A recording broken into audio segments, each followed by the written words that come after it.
नमस्कार, मैं पेन वाजपेयी अपने YouTube चैनल मिथुन वाजपेयी पे आपका बहुत बहुत स्वागत करता हूं। एसएससी सीजीएल 2024 वाले जो एस्पिरेंट हैं उनके लिए एक और गुड न्यूज़ है। जैसा कि आप देख पा रहे होंगे कि लगातार आपकी जो वैकेंसी है वो रिपोर्ट हो रही है, यानी कि वैकेंसी जो है वो रिपोर्ट होना स्टार्ट हो चुकी है। और इसी कड़ी में आपकी जीएसटी इंस्पेक्टर यानी कि एक्साइज इंस्पेक्टर की एक जोन की और वैकेंसी आपकी रिपोर्ट हो चुकी है। तो वो कौन सा जोन है और कितनी वैकेंसी रिपोर्ट हुई है उसके बारे में बात करेंगे। उसके अलावा जीएसटी इंस्पेक्टर की टोटल कितनी वैकेंसी आपकी अभी तक रिपोर्ट हो चुकी है उस पर बात करेंगे। उसके अलावा ओवरऑल अभी तक 2024 की कितनी वैकेंसी रिपोर्ट हो चुकी है उसके बारे में बात करेंगे। उसके अलावा एग्ज़ाम डेट यानी कि आपका जो एग्ज़ाम है वो कब तक, किस मंथ तक आपका हो सकता है। उसके अलावा आपकी सीजीएल 2024 के अंदर कितनी वैकेंसी आपकी आ सकती हैं, और एक जो रूल है कि वैकेंसी जो है वो नेक्स्ट एग्ज़ाम के लिए कितने मंथ्स के बाद आपकी ट्रांसफ़र होती हैं उस पर भी बात करेंगे। और उसका ऑफिशियल जो मेमोरेंडम है वो मैं आपको दिखाने वाला हूँ। तो ये वीडियो आपके लिए बहुत ज़्यादा हेल्पफुल होने वाला है। चलिए स्टार्ट करते हैं।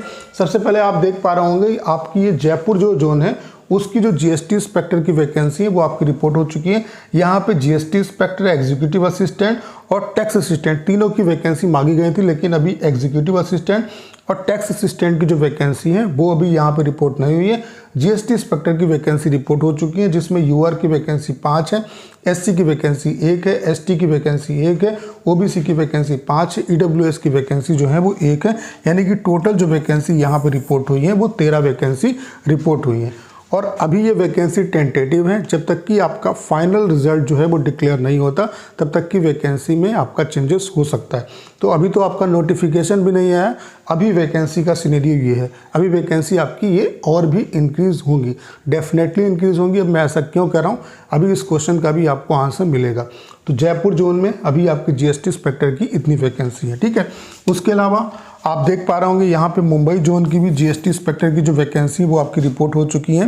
टोटल जो वैकेंसी है वो 95 रिपोर्ट हुई हैं, और ये सारी की सारी वैकेंसी टेंटेटिव है, यानी कि अभी इसमें चेंजेस होगा, ठीक है। और डेफिनेटली ये वैकेंसी आपकी इंक्रीज़ होगी। यहाँ पे जनरल की जो वैकेंसी है वो 52 है। उसके अलावा एससी की वैकेंसी आपकी 9 है, एसटी की वैकेंसी 4 है, ओबीसी की वैकेंसी 5 है, और ईडब्ल्यूएस की जो वैकेंसी, ओबीसी की वैकेंसी 25 है, और ईडब्ल्यूएस की जो वैकेंसी है वो कितनी है, 5 है। यानी कि टोटल जो वैकेंसी यहाँ पर रिपोर्ट हुई है मुंबई जोन में वो कितनी है आपकी 95, ठीक है। उसके अलावा और किस जोन की आपकी रिपोर्ट हो चुकी है आप देख सकते हैं, त्रिअनंतपुरम की जीएसटी इंस्पेक्टर की जो वैकेंसी है वो रिपोर्ट हो चुकी है। टोटल 46 वैकेंसी है, जिसमें जनरल की 20 वैकेंसी, एससी की 7 वैकेंसी, एसटी की 3 वैकेंसी, ओबीसी की 11 वैकेंसी, और ईडब्ल्यूएस की जो है वो 5 वैकेंसी रिपोर्ट हो चुकी है। तो टोटल अभी तक इतनी वैकेंसी जो है वो जीएसटी इंस्पेक्टर की आपकी रिपोर्ट हो चुकी है, ठीक है। आपके त्रिअनंतपुरम में 46 वैकेंसी, उसके अलावा मुंबई जोन में आपकी 95 वैकेंसी, उसके अलावा जयपुर जोन में आपकी 13 वैकेंसी जो है वो रिपोर्ट हो चुकी है। और कहाँ कहाँ पे वैकेंसी आपकी रिपोर्ट हो चुकी है वो मैं आपको दिखा देता हूँ। जैसे कि प्रिवेंटिव ऑफिसर की आप देख सकते हैं, यहाँ पे जो है आपकी कहाँ पे गोवा जोन में जो है, गोवा जोन में जो वैकेंसी है प्रिवेंटिव ऑफिसर की 2024 के लिए वो रिपोर्ट हुई है 7, जिसमें आप देख सकते हैं जनरल की 1 वैकेंसी, एससी की 2 वैकेंसी है, एसटी की 2 वैकेंसी, ओबीसी की 2 वैकेंसी है, ठीक है। उसके अलावा ये एक नई पोस्ट आने वाली है एडमिनिस्ट्रेटिव असिस्टेंट की। ये भी पोस्ट जो है वो सीजीएल के थ्रू ही भरी जाएगी, सीजीएल 2024 के थ्रू। और यहाँ पे अभी जो वैकेंसी है वो 1773 है। ये वैकेंसी आपकी और भी इंक्रीज हो सकती है, ठीक है।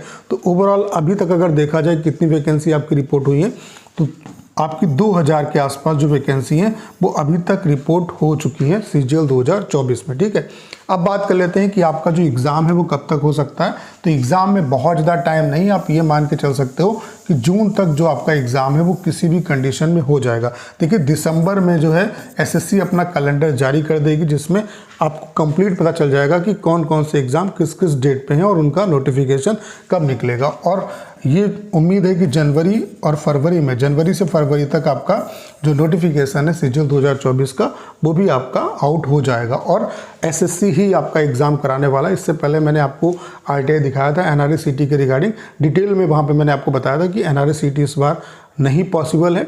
आपके जितने भी एग्ज़ाम है 2024 के वो एसएससी ही कंडक्ट कराएगा, चाहे वो प्री हो या मेंस, यानी कि पूरी जो भर्ती है वो एसएससी ही आपकी कराने वाली है। तो अच्छे तरीके से अभी से जी जान से लग जाइए प्रिपरेशन में। उसके अलावा इस पॉइंट पे बात कर लेते हैं कि टोटल जो वैकेंसी है वो सीजीएल 2024 में कितनी आ सकती है। तो मैं हवा में बात नहीं करूँगा, मैं आपको ऑफिशियल जो चीज़ें हैं वो दिखाऊँगा। आप इस मेमोरेंडम को देख सकते हैं। ये जो मेमोरेंडम है ये आपका किस डेट का है, 13 जून 2000 का है, ठीक है।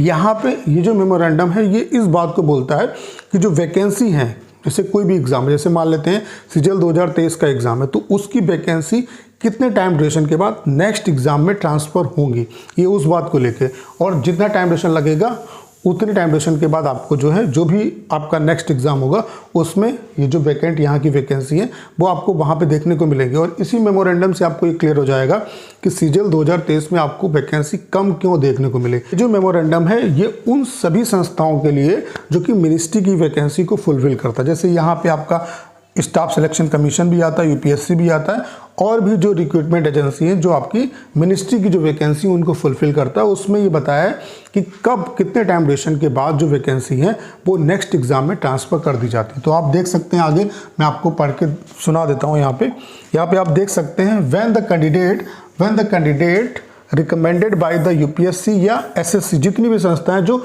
मिनिस्ट्री की वैकेंसी को रिक्रूट कराती हैं, either does not join thereby causing a replacement vacancy, or he joins but resigns or dies within 6 months of his joining, ministry department were advised that whenever such a contingency arises, तो जब इस तरीके का माहौल आपका बनता है, यानी कि जब इस तरीके की सिचुएशन होती है, तो आगे वाली जो वैकेंसी है उसमें वैकेंसी वो ट्रांसफ़र हो जाती है। यानी कि मैक्सिमम कितना टाइम लगता है, 6 मंथ।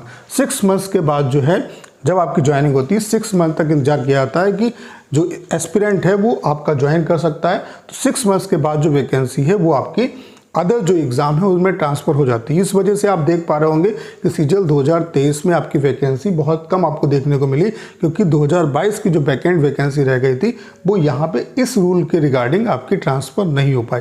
अब यहाँ पे वैकेंसी ज़्यादा क्यों आएगी उसका रीज़न आप समझो। सीजीएल 2022 में आपको पता है कि पीएसए की मैक्सिमम वैकेंसी थी, और यहाँ पर अनुमान है कि 10,000 से ज़्यादा ही वैकेंसी आपकी वैकेंट रह गई है, क्योंकि यहाँ पर ढेर सारे बच्चे ऐसे थे जो ऑलरेडी पीएसए में सेलेक्ट थे 2020 के थ्रू, 2021 के थ्रू, और उन्हीं का ऑलरेडी यहाँ पे सिलेक्शन हुआ है, ठीक है। तो यहाँ पे 10 के प्लस वैकेंसी पीएसए की वैकेंट रही है, जो कि आपकी सीजीएल 2024 में ट्रांसफर होगी। उसके अलावा अदर जितने भी डिपार्टमेंट हैं उनकी भी वैकेंसी होगी। तो अगर मोटा मोटी देखा जाए तो 10 से मतलब 12,000 के आसपास जो वैकेंसी है वो वैकेंट वैकेंसी हमारे पास होगी, जितनी भी पुरानी वाली। जैसे कि यहाँ पे आप देख पा रहे हो कि 2021 की, 2020 की और 2022 की जो ज्वाइनिंग है वो लगभग साथ आपकी हो रही है। यानी कि इन सब की जो वैकेंट वैकेंसी वो आपको 2024 में देखने को मिलेगी, ठीक है।